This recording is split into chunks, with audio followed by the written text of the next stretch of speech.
que nous avons cité ce hadith pour démontrer l'importance de la prière obligatoire, le prophète alayhi salatu wassalam lui parle de prière nocturne, qiyamul layl, qui est une prière surérogatoire, nafila, disant que la prière au cœur de la nuit, puis il récita les versets 16 et 17 de Sourate Sajda qui disent qu'ils s'arrachent de leur lit pour invoquer leur Seigneur par crainte et espoir, et ils font largesse de ce que nous leur attribuons. Aucun être ne sait ce qu'on a réservé pour eux comme réjouissance pour les yeux, en récompense de ce qu'ils œuvraient.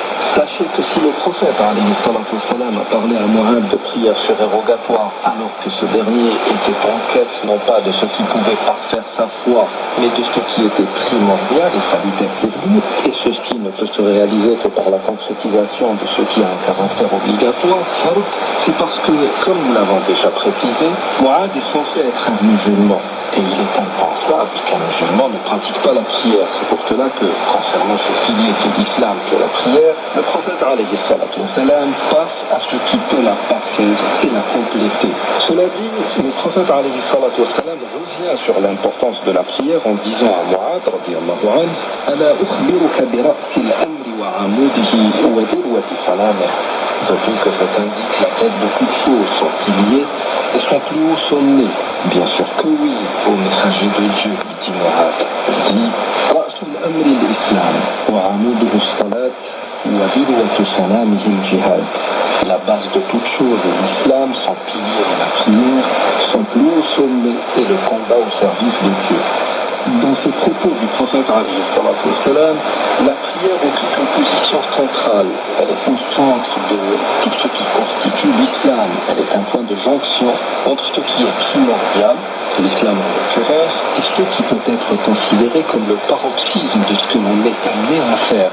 Et le prophète alayhi salatu wassalam parle là de combat au service de Dieu, jihad, et non de la guerre sainte, qui est un concept judéo-chrétien, comme le souligne l'orientaliste britannique Karen Armstrong dans son livre La guerre sainte, en disant: l'islam ne justifie pas la guerre ou l'extermination agressive, comme la Torah le fait dans les 5 premiers livres de la Bible. Religion plus réaliste que le christianisme, l'islam déclare que la guerre est inévitable et parfois une obligation positive pour mettre fin aux oppressions et à la souffrance. Le Coran enseigne que la guerre doit être limitée et conduite de la façon la plus humaine possible. Mohammed a dû combattre non seulement les habitants de la Mecque, mais également les tribus juives de la région et des tribus chrétiennes en Syrie qui, alliées aux juifs, planifiaient une attaque contre lui. Pourtant, ceci n'a pas poussé Mohammed à dénoncer les gens du livre.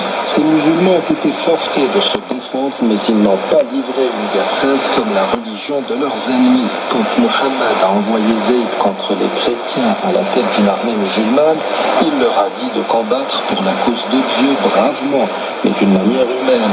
Il ne devait pas molester les prêtres, ni les moines, ni les moines, ni des personnes faibles et impuissantes qui ne pouvaient pas combattre. Il ne devait y avoir aucun massacre de civils.